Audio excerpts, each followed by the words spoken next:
Boruu Barraaqaa gaafa uduhimaa adda bilisummaa Oromoo ture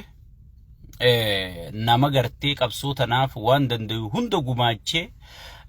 akkuma nam tokko akkuma xiyyaa fi xee akkuma nutis gumaachine naafeetis qabsaa'ota beekadhu si galee qabsaa'wan isaan qofaa miti naafeetilleen qabsaa'ota akkuma naafeetilleen gumaachine khasheer gootu khalaayiki gootu dhaamsa kana fuutee namaan geessu hundinuu qabsaa'ota jechuudha akkuma hundinuu gumaachine inninis geessaa eltiraa taa'ee bahachaa ture eegasii booda shaneen darbitee turte jechuudha eegasii booda shaneen daawwit ibsaatiin hoogganamtu darbitee turte isaa gartee akka jiboota dulloomee mana galee Jawaar Mohammad dhukkee irraa dadda'ee Oromotti as deebisee Oromoo wal garsiisee wal barsiisee wal barsiisuu miti haareetti wal barsiisee haaree wal barsiisuu miti haareetti numaatu sadarkaa hooggansarratti stage irratti as butee ture jechuu Yaayaa Bashiir kana sani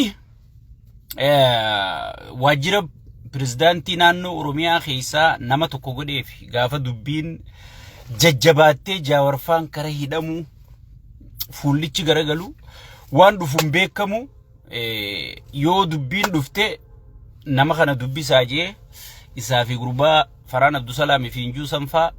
nama tokko godheefi wanni isaan ergan sun hundichi qophooyteeti wanni Yaayaa Bashiir posti godhuu ture Yaayaa Bashiir goota keenya Yaayaa Bashiir maarree keenya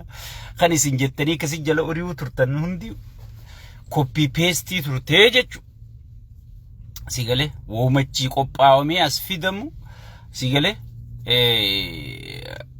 dabarsuu ture jechu Jawaar Mohammad silaa isaaf nama galataati nama kanaati jechu akkana ture sadarkaa gartee mootummaa naannoo Oromiyaa keessatti ol fuudhamu sababa Jawaar Mohammadiin ta'e nama gariitu nasiiban qabu namni kun nagariin nasiiban qabu dhalaa gariin garre way dhiira tana numaan jaaladha anintu miskiina nasiiba dhiiraan qabu tajettu garre namni gariinis nasiiba saayibaan qabu sigale nasiiba saayibaan qabu Jaawaris akkas ta'e sigale warruma inni fuudhee namatti deeqa duraan gartee namni torbalaa lufaa amma namni dhibbi torba sababa Jaawarii ilaale kanumaatu gartee maqaa isaatiin beekamee isatti as garagalee jechuudha irra guddaan nama so Yaayaa Bashiir erga akkas tahee booda karoorri kenname amma karoorri kenname Yaayaa Bashiir ka qamadirraa haasoo yaanamma ka Boruu Barraaqaa san itti dhiifneeti amma ka qamadii kanarraa haasoo yaanaa namoonni keenya irra guddaa wanni isin itti dogoggortan sigale wanni isin itti dogoggortan namni keenya irra guddaan kalee isaan nama madaaltan namni tokko arra maal godhu jira ka abbutaa yoo kalee sabboonaa ta'e yoo arra kan siganu qabsoo ta'e dura dhaabbatu ta'e bu'aan inni sii qabu hin jiru jechuu kararraa dabarsuu sirra jira jechuu kalee isa kana ture way kaleeysa maarre ture adeero kaleeysa rabbiinu kaleeysa yoo arra salaatte arra duute ibaada arra sirraa qee bala malee kaleeysa maal turte siininju sigale siyaasa marshi duduban qabdu tafuul dura malee haza wal kitabul jism sigale siyaasa kaleeysa kana haasoo turte kaleeysa bichuutu jechuu turte kaleeysa abiyyi radduuluu turte kaleeysa abiyyi wajji duuluu turte wanni jaamun jirtu sigale Geetaachoo Raddaatii fi Gabrasiyoon boolla takka keessa boftii itti seenee idduu ture arra mishigii wali qotatanii wal dha'u jiranii jechuu tanaafi kitaabul jismi wanni isiniin juu siyaasaan marshii fuul duraa malee ta'u duduubaan qabdu wanni isiniin jennuuf tanaafi jechuu sigale yaayaan kaleeysa nama qabsaa'aa ture maal ture Boruu Barraaqaa ture yes is over arra garuu waan jirtu takka takkaaniin si himuu deemaa jechuudha dulli kun dura biiroo Adaanechiin mari'atame diyaaspooraan biyya alaa martinuu wanni inni fedhu dachii Finfinneeti dachii Tuulamaati dachii Tuulamaa tana harkaa qabdu si waan biyya alaa guutuu ati qabadhu janii si kenna waan biyya keessa waajjira Pirezidaantii naannoo Oromiyaatiif kenname jechuudha waajjira Pirezidaantii naannoo Oromiyaatiif kenname jechuudha arkitan faana nagaya marre nagaya jani garte hawison PP hundi waan isin godhu turte garte projecti amma Yaayaa Bashiir fan qopheessan tanaanii jechu sigale erga garte waajjira Adaanech keessa marihatame namoota ummata bira fudhatama qabu namoota Jaawar kana wajji mul'achuu ture namoota Jaawar kana wajji garte tarkaanfachuu ture stage irra ture je'aniiti maqaaliisti godhachuu turanii jechu maqaaliisti godhachuu turanii teenya taarargee takka faana sumaachee horiiteetuma daftee baba jette ay tuun hedduu bu'aan qabdu ariyaa jedhe ariyaa jedhe ariyaa sigale sun amma lakkoofsa keessa hin jirtu oggii biyya dhayitee barandarra teessee qamaati malee namni jalaa dubbatu hin jiru aftaa'u malammuutu gartee isaan na harkaa qaba jee ittiin qamuuf jira malee tun amma wanti keessa baate liistii godhanii jechuudha. Liistii godhanii liistii tana keessa eenyu dandeettii qaba eenyu dubbatee ummata amansiisuu danda'a eenyutu gartee ummata bira caala Jaawar bira dhihaata jaameeti tokko tokkoon akkasi kaayame sigalee baay'ataa bahuu deemaa jechuudha baay'anni sadarkaan baha malee amma fakkeenyaaf yoo beera fuutee fi yoo dubra ta dubrummaa qabdu fuute gabbirriin wayi tokko miti jechuudha sigalee akkas jechuudha amma teenya sun teenya taarargee wanni sun akkuma nama gartee haadha ilmaanii ni khatee gartee nama 2 fi 3 ni kharra si buusee deemaa bira sigale amma ta Yaayaa Bashiir tun faan cooma maaliif Jaawari wajji dubbachuu turan biiroo pirezidaantii naannoo Oromiyaa keessa akkuma isiniin jee itti informeeshinaatti ergamuu ture sangubbarraan gurbaan kun abaa'oo keessa ture buruu barraaqaa oduu fi adda bilisummaa Oromoo jedhanii maqaa qabaachuu ture qabsoo kana keessaa sigalee sadarkaa qabaachuu ture jechuudha so maal godhanii Adaanech adda addaan kenniteef adeeroo PP'n tun ummata dharaati akka isiin si gootu gurbaa mana maallaqa guutuu kana laal maallaqa kana hidhaan fidaniituma isumaaf irraa quban qabne kana dhibba tana sigale wanta raaxar godhanii akkanuma dura qabanii yoo kiristaana ta'e Jesus jeetuma utaalaa jechuudha yoo muslima ta'e la ilaha illa Allah Muhammad Rasulullah ugije albaatii fi qabuu danda'u namni kun sigale gaafa gurraacha kana gaafa sigarsiisa sigale Yaayaa Bashiir akkana kafalamee fi jira jechuudha yoo inni waan kana naqaade wallahi maqaa fi maallaqa hanga inni isaa kafalameen fidan nama isaa kafalee wajji sigale nama isaa kafalee wajji amma dubbii duuduutti irra kuti janii waan jaamee fi duuduutti dhadhee irra kutu jira malee sigale abbaa qabeenyaatiin Adaanech ergiteeti sigale abbaa qabeenyaatti ergiteeti abbaan qabeenyaa kafalee fi jechuudha poozishinii isaa kenname kami ati asbaatee ka ayyaanaafatti OBN irratti mul'atinii kaja'amuututti kenname jechuudha undercover jettiin faranjiin dhoksaadhaan gogaa sabboonummaa kana uffadhu mootummaa sidduun nu dhawaa sigale waan kana mootummaan balleesse maarree jecha mootummaafis badii kennaa sigale sittinaaru sirralaallu wanni kee hundi gartee akkuma onni keessa nu seente jirta waa takka tana fi yaadini sigalee nuus dhawaa bineensa gartee nu dura dhaabbatu dhayi janiiti isaan gaa qabsaa'ota Oromoo kana bineensa janiini warra nu dura dhaabbatu kana dhayi nurraa janiiti gartee ajanyitti kenname jechuudha ajanyitti kenname jechuudha amma Yaayaa Bashiir barruu saalaalame sigalee yeroo kamiyyuu barruu saalaala Yaayaa Bashiir irra guddaa barruu saalaala hammeenyi tokko keessa jiru jechuudha kawal dhabu jiru ilmaan abbaa gadaati kawal lolu jiru obboleeyyan kawal lolu jiru kana inni already gogaa qabsaa'ota kana keessa akkam baane ajanyitti kennamee jira jechuudha amma yoo gogaa qabsaa'ota keessa bahee Oromoon guutuun firraa eegi Oromoon guutuun lakkii jettiin Oromoon guutuun beeyma gan jettiin waan ta'eef inni gogaa qabsammaa tana akkuma jiru fudhatee undercoverii gartee fakkaatee akka nuti imma fakkaannee PP keessa bara hoggantoota meeqachii qabnaa miseensota kafakkaatee hojii mootummaa geggeessaa keessa taa'ee karirman nyaatu warra karirman nyaatu sanii jechuu inni duraanis gartee jaawarii wajjiin deemuu turee girrisaan kun fuudhee samitti ol kaasee huujee goota keenya jee samirra kaayyate ummata biratti amantii qaba ichi maal jaa bildiqinnaan kunoo laala sigale kunoo laala wanni gartee warri duraan isaa wajjiin jiruuhu warri duraan isaa wajji dhaabbachuu jiru sigale warri isaa wajji dhaabbachuu jiru sagaleen hin sirrooyne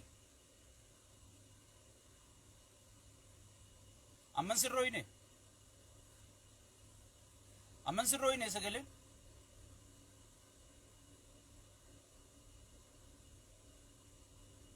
amma sirrate kaa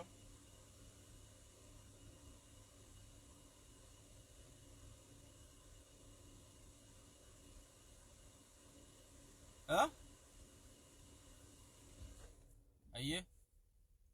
ammo amma sirrate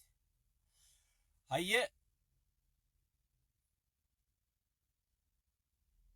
amma sirrate mi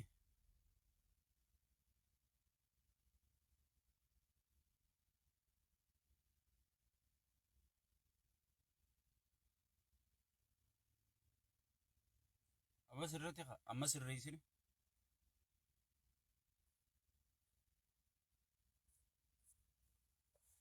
namni tokko barreessaa sirriidhaa mimma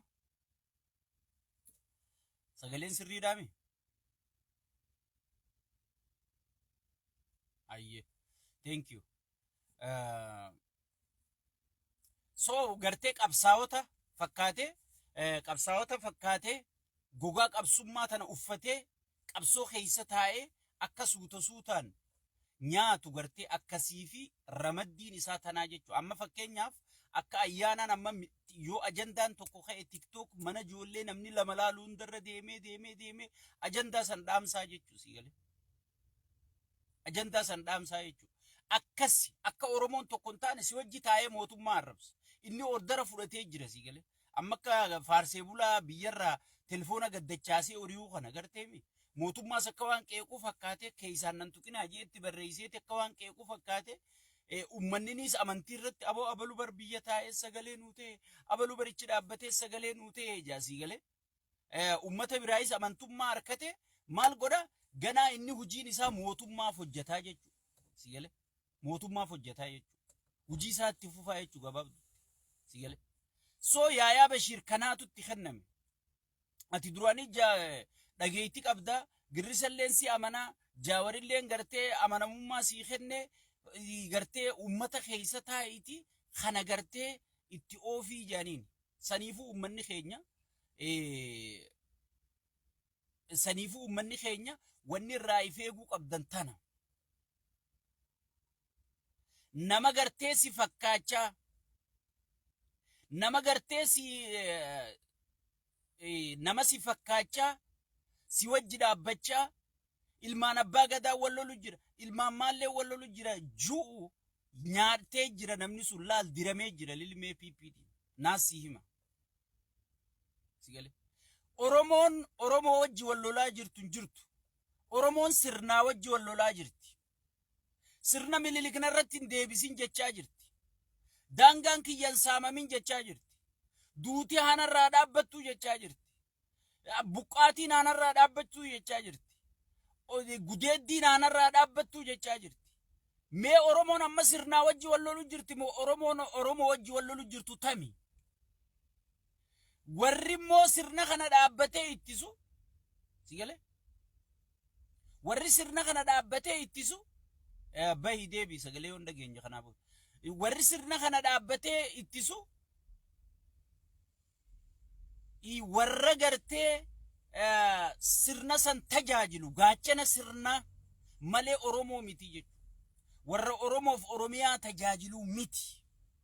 warri sirni kun akkatti fufuju sirni si gudeetu sirni tokkummaa kee diigu sirni gandummaa gartee sirra leellisu sirni oromoo diigu sirni gartee hayyoota oromoo kaan hidhee kaan ajjeesee kaan biyyaa baqachiisu kun sirra haa turu warriju kun sirna oromooti oromoo walajjeesu jira haju gartee oromoon sirnaa wajji wal lolu jira malee nam tokko wajji wal lolutti hin jiru himaa fi jechu sigal himaa fi jechu xiqqaa guddaan keessan bakka deemtanii bakka teessanitti Yaya Bashir maallaqa fudhatee jira abbaa qabeenyaa maqaa isaatiin beekan hanga kenname gartee hanga isaa kenname wajjiiniin informationiin haa dhufee jira jechuudha. Sadiifuu inni undercover PP sigale humna qabsoo Oromoo waan beekuufi siga gamaa gamanaa waliif fidee abaa'oo keessaas waan turee beekuuf gartee jaawar jalaas waan turee beekuuf waliif fideeti gartee akka Oromoon gartee tokkon taane akka Oromoon shakkii keessa galtu akka gartee faarsee bulaafillee gartee ololli sirri deemu maal fakkaata achi bahee abiyyin jenne ichi bahee ampiippin jenne sigale ichi bahee ampiippin jenne wanni inni godhu jiru taa'eeti gartee hoggii Oromoo hoggii woboon tarkaanfii fudhatte gaxiqqeessa tarkaanfii tanaas hoggii qabsaa'onni Oromoo waa godhe gaxiqqeessa sigale keessattuu maal godhammaas waan warra ka'abaa kana waan amaaraa fi tikiree tana ol kaasee sitti himaa jechuudha sigale hokkoo si godhaa jechuudha so saniifu wanni Oromoon tiyya beekuu qabdu wanni Oromoon tiyya irra walii galuu qabdu Yaya Bashir fi gartee fakkaattonni warri callise hundi maallaqa fudhatanii bitamanii jiranii yoo isaan kan kaadan taate ana qunnama tokko tokkoon hin gayyaasaa jechuudha maqaa wajjin maallaqa hanga isaan fudhatan wajji eenyu akka isaa abbaan qabeenyaa kam akka isaanii kafale takka takkaan hin gayyaasaa jechuudha it's over andeen gaddaa waa isinii himee ture kanaa booda gowwaa akka gowwaa wajji haasoyna barata akka barata wajji haasoyna maraata akka maraata wajji haasoyna joollee akka joollee wajji haasoynee Oromoo irraa dhaabsifna jee dheengaddaa waada isinii galee jechuudha isinii waada eega galtan kakuu eega raawwanne itti fufuudha jechuudha kanaa booda Yaya Bashir qabsaawa ture Yaya Bashir akkana ture mitirqishoo ture milliyyoo ture mee Yaya Bashir abiyyi irra sagalee ta'uu ture abiyyi sirna naxanyaan nu fide jee sagalee ta'uu ture abiyyuma santuchi jira maaltu arkameeti inni mashiifti godhe mee maaltu arkameeti inni shiifti godhe naayime birrii arkamee jechuudha birrii arkame malee wanni qabsaa'eef wanni ummanni qabsaa'eef takka ta arkamte jirtu jechuudha ummata kiyya narraan dogoggorin waan kaleessaatiin nama madaalin kaabbutaa kaleessa mooraa piippii keessa jira arra mooraa Oromoo keessa dhaabbataa yoo kaleessa barabbichuu kiyya jechaa turte maarree kiyya jechaa turte jettee asii ifaadhaa oolte fuulduran deemuu hin dandeessu asumaayii maraammartoo dhaawachaa ooltaa nama gartee piippii sirra dhaadheessu sigale nama piippii sirna si buqqisu sirna si gudeedu sirna tokkummaa kee diigu sirna Oromoof Oromiyaa balleessuu deemu nama sirra dhaadheessu ayi kalee qabsaawa ture baryaaboo kalee goota ture jetteetuma yoo waan kalee asii alanchaa oolte siyaasaan maarshii hudduu duubaan qabduu siinjaa kitaabul jizmi kafuul duraa malee saniifu Yaya Bashir asumatti irraa dhaabbanna kanaa booda waan Oromoo Oromiyaa ilaallatu isa gartee jala yaatanii yoo eega isin isaatillee isa wajji rakkattan isinii beekaa jechuudha Yaya Bashir undercoverii PPT mallayni maas waajjira Adaanech Abeebeeti ramadameeti abbaan qabeenyaa fideef isa gartee fakkaattota isaa warra biyya alaa tana taa'ee gungumu kana guutuu Adaanechiitu gartee gaafa dhuftan biyya teessanitti manaas isiniif bakka manaatii isiniif kennina hangasiifu kanaaniif kiisaa isin qabsaa'oo taanii maraattanii jaawar gartee waa takkaa sarkaan qabu ifiifuu isin facaaseeti maallaqa isaa fudhatee ifi biyya galee aangoo dhorkannee asii ka'ee kutee saniifu isaa wajji yeroon gubida ka biyya bulchuu ilma Oromooti aangoo isiniif kennina gaafa tasgabbooyne Oromiyaatti isin simanneeti federaala keessa hojjettanii waadaa gurguddoo galameef adeero sigale waadaa gurguddoo galameef soo kana hundaahu gadiin isin yaasa soo kanaa booda enda hariiroon isin isaa wajji qabdan yoo isaa wajji kana hariiroo qabdan taate PP wajji hariiroo qabaatanii PP wajji hariiroo qabaatanii abalu qabsaawa ture abalu maal ture abalu miitirqishoo ture alsarraa abalu arra maal dalagu jira qabsoo Oromoo nuti maakkaan gartee wallolu jirruun sagaleen kun isin rakkise bakka yeroo biroo walii jechaan yeroo biroo akka gaariitti haasa'u. Hanganuma qabaddaa tanuma sheer walii godha walitti deebi'a.